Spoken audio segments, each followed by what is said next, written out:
Hidup kamu tidak bergantung pada zodiak atau tanda astrologi lainnya.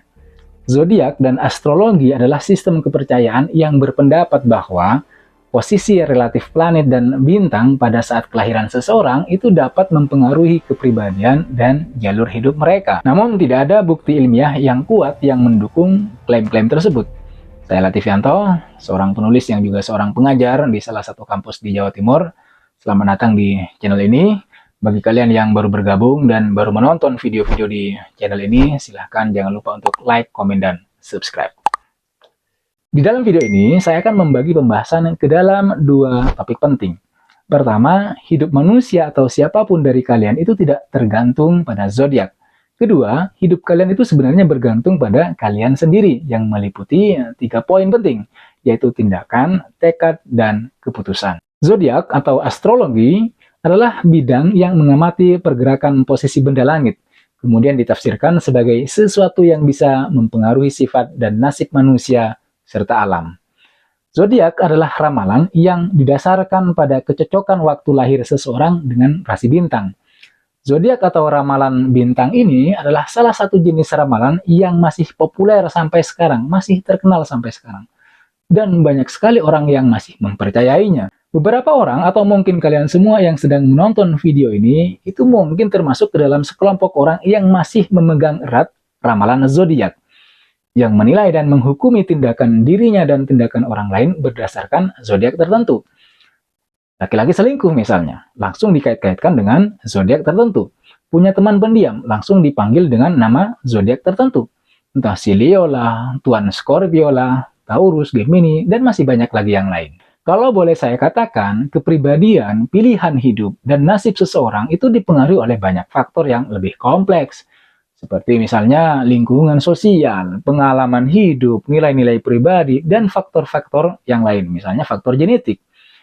Hidup dan kehidupan kamu itu tidak serta-merta dipengaruhi oleh ramalan-ramalan zodiak yang kamu baca.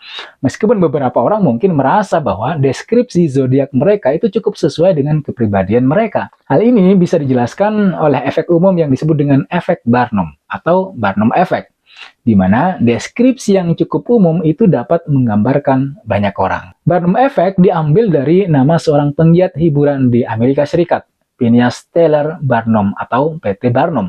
Barnum Effect atau yang disebut juga dengan Forer Effect adalah fenomena yang melanda seorang individu ketika ia percaya bahwa sebuah deskripsi ditujukan personal untuk dirinya. Padahal deskripsi tersebut ditujukan kepada banyak orang. Hal itu berarti seseorang akan merasa bahwa informasi yang didapatkan untuk dirinya itu benar meski informasi tersebut sangatlah umum. Barnum Effect ini juga lah yang membuat orang-orang merasa akurat dengan isi dari ramalan zodiak sehingga mereka mempercayainya. Jika seseorang menemukan hiburan atau refleksi pribadi dalam membaca tentang zodiak, tidak ada masalah dengan itu. Namun penting untuk diingat bahwa keputusan dan jalur hidup kita lebih banyak dipengaruhi oleh tindakan, tekad, dan keputusan yang kita ambil daripada oleh konsep astrologi. Sampai di titik ini, kita berarti sudah masuk pada pembahasan poin nomor 2, yaitu bahwa hidup dan bagaimana kamu menjalani hidup di dunia ini, itu tidak bergantung pada ramalan zodiak, melainkan bergantung sekali pada usahamu sendiri, yang meliputi 3 poin tadi, yaitu tindakan, tekad, dan keputusan. Poin pertama pada pembahasan yang kedua ini adalah tindakan. Tindakan itu merujuk pada aktivitas yang dilakukan oleh seseorang. Tindakan adalah cara kita untuk mengubah pikiran dan rencana menjadi kenyataan. Tanpa tindakan, rencana hanya ide belaka, tetap menjadi wacana. Tindakan adalah langkah konkret yang membantu kita mencapai tujuan dan mewujudkan impian kita. Artinya, hidup dan kehidupan yang baik itu bukan hanya sebatas wacana, konsep, atau rencana-rencana yang tidak bisa diwujudkan ke dalam bentuk tindakan. Karena tindakan lebih bisa berbicara banyak daripada sekedar kata-kata. Yang kedua, tekad atau determinasi.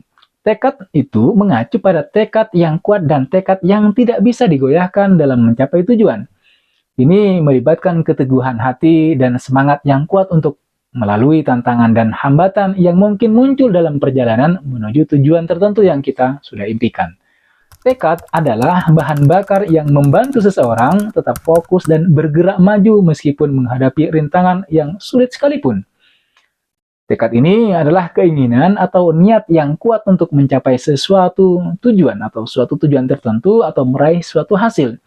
Ini adalah dorongan dalam diri seseorang yang mendorongnya untuk bertindak dan berusaha keras demi mencapai apa yang diinginkan, meskipun harus menghadapi rintangan atau tantangan apapun. Nah, tekad itu seringkali merupakan kunci untuk mencapai kesuksesan dalam berbagai bidang kehidupan. Karena memungkinkan kamu untuk tetap fokus dan berusaha keras, bahkan dalam situasi paling sulit sekalipun. Yang ketiga adalah keputusan. Keputusan adalah hasil dari pemikiran dan evaluasi yang memandu tindakan kita. Membuat keputusan yang tepat dan bijaksana itu merupakan keterampilan penting dalam hidup. Keputusan yang baik didasarkan pada informasi yang ada, pemahaman akan konsekuensi, serta pemikiran jangka panjang. Di dalam hidup ini, ada banyak orang yang dalam hidupnya itu tidak pernah mengambil keputusan. Ada banyak faktor yang bisa menyebabkan kalian tidak bisa mengambil keputusan. Mulai dari kamu nggak punya banyak informasi, sehingga berujung bingung harus mengambil keputusan bagaimana. Atau kamu sebenarnya bisa mengambil keputusan, tapi nggak mau mengambil. Tidak mau mengambil keputusan. Tidak mampu mengambil keputusan dan tidak mau mengambil keputusan itu dua hal yang berbeda. Tidak mampu mengambil keputusan karena boleh jadi kamu belum pernah mengambil keputusan apapun dalam hidup kamu. Tapi apapun alasannya, kamu harus berani mengambil keputusan sendiri. Karena kamu sendirilah yang nanti akan mengalami dampak, menjalani dampak dari keputusan yang kamu ambil. Yang kedua, kamu nggak mau mengambil keputusan. Kamu sudah punya banyak informasi. Pemahamanmu sudah mencukupi atas konsekuensi.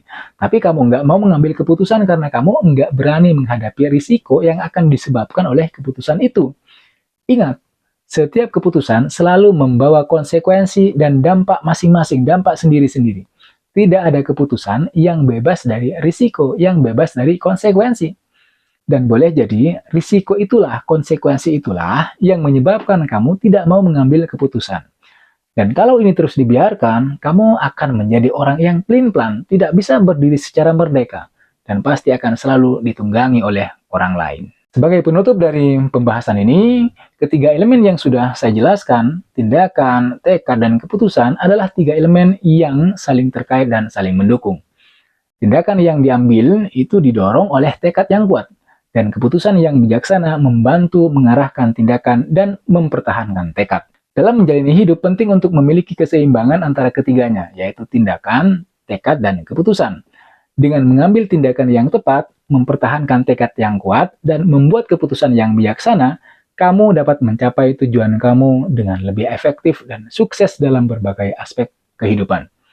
Itu saja pembahasan pada video kali ini. Sampai jumpa di video berikutnya.